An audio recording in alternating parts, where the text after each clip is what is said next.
Assalamualaikum warahmatullahi wabarakatuh. Perkenalkan, saya Reni Aprita absen 30 dari kelas Ulum 43 akan mempresentasikan tentang sejarah dakwah Nabi Muhammad di Madinah.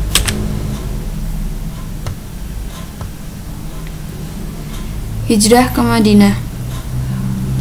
Hijrah yang berarti perpindahan dianggap sebagai suatu ibadah dengan nilai pahala yang tinggi. Dalam banyak Al-Quran, Allah SWT menjelaskan tentang kemuliaan ibadah ini dan menjanjikan ganjaran yang berlipat ganda kepada mereka yang berhijrah. Setelah dakwah Nabi Muhammad di Mekah belum mendapatkan hasil yang memuaskan, Nabi menyuruh 200 pengikutnya untuk menghindari kekejaman Quraisy dan pergi diam-diam ke Madinah. Ia sendiri pergi menyusul dan tiba di sana pada tanggal 24 September 622. Hijrah yang mengakhiri periode Makkah dan mengawali periode Madinah merupakan titik balik kehidupan Nabi. Ketika meninggalkan kota Mekah, tempat kelahirannya, penduduk Mekah khususnya bangsa Quraisy menghina dan menyepelekannya. Namun, ia berhasil kembali ke kota sebagai seorang pemimpin yang dihormati. Dakwah Nabi Muhammad SAW di Madinah. Apa saja pokok-pokok pikiran yang dijadikan strategi dakwah Rasulullah periode Madinah? Yang pertama, berdakwah dimulai dari diri sendiri.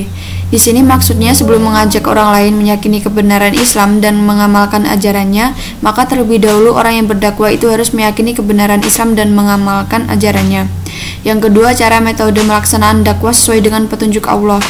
Yang ketiga, berdakwah itu hukumnya wajib bagi Rasulullah dan umatnya. Yang keempat, berdakwah dilandasi dengan niat ikhlas karena Allah, bukan dengan niat memperoleh popularitas, keuntungan, dan bersifat materi.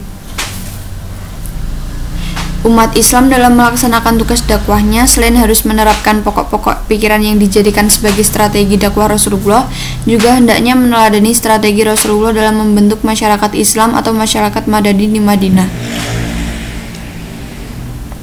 Usaha-usaha Rasulullah dalam mewujudkan masyarakat Islam. Yang pertama, membangun masjid. Masjid yang pertama kali dibangun oleh Rasulullah di Madinah ialah Masjid Quba. Masjid Quba ini dibangun pada tanggal 12 Rabiul Awal tahun pertama Hijrah. Setelah Rasulullah menetap di Madinah, tiap hari Sabtu beliau mengunjungi Masjid Quba untuk sholat berjamaah dan menyampaikan dakwah Islam. Adapun fungsi dan peranan masjid pada masa Rasulullah adalah yang pertama sebagai sarana pembinaan umat Islam, yang kedua merupakan sarana ibadah dan lain-lain, yang ketiga merupakan tempat belajar dan mengajar tentang agama Islam, yang keempat sebagai tempat pertemuan untuk menjalin hubungan persaudaraan sesama muslim, yang kelima menjadikan masjid sebagai sarana kegiatan sosial, misalnya pengumpulan zakat, infak, sedekah, dan menyalurkannya kepada yang berhak menerimanya, terutama pada fakir miskin dan anak yatim terlantar.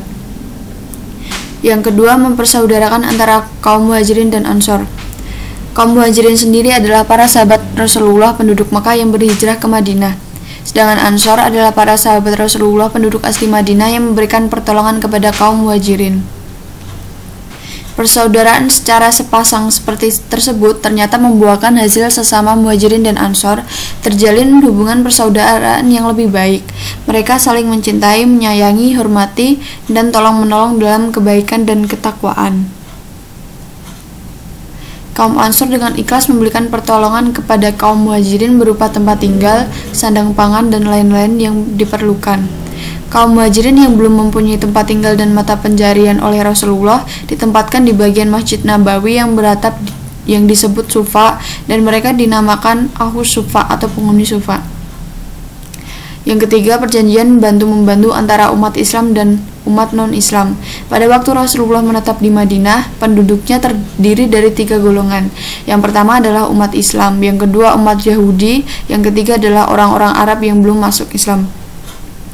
Rasulullah SAW membuat perjanjian dengan penduduk Madinah non-Islam dan tertuang dalam Piagam Madinah. Yang keempat, peletakan dasar-dasar politik, ekonomi, sosial yang Islami demi terwujudnya masyarakat Madani. Sebagai kepala negara, Rasulullah telah meletakkan dasar bagi sistem politik Islam, yakni musyawarah. Melalui musyawarah ini, umat Islam dapat mengangkat wakil-wakil rakyat dan kepala pemerintahan, serta membuat peraturan-peraturan yang harus ditaati oleh seluruh rakyatnya, dengan syarat peraturan-peraturan itu tidak menyimpang dari tuntunan Al-Quran dan Hadis. Yang terakhir adalah rintangan dakwah di Madinah. Dalam berdakwah di Madinah, Nabi Muhammad beserta pengikutnya mendapat rintangan yang banyak membawa hikmah yang besar. Di antaranya, yang pertama, terjadinya perang Badar. Dalam peperangan ini, Islam mengalami kemenangan dan menjadi peperangan yang menentukan bagi umat muslim.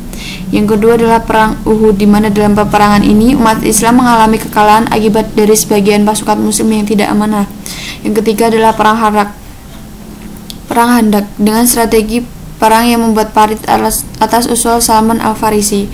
Jika diperhatikan dengan jeli dan detail, perjanjian Hubaidah membawa kebaikan yang demikian besar bagi umat Islam.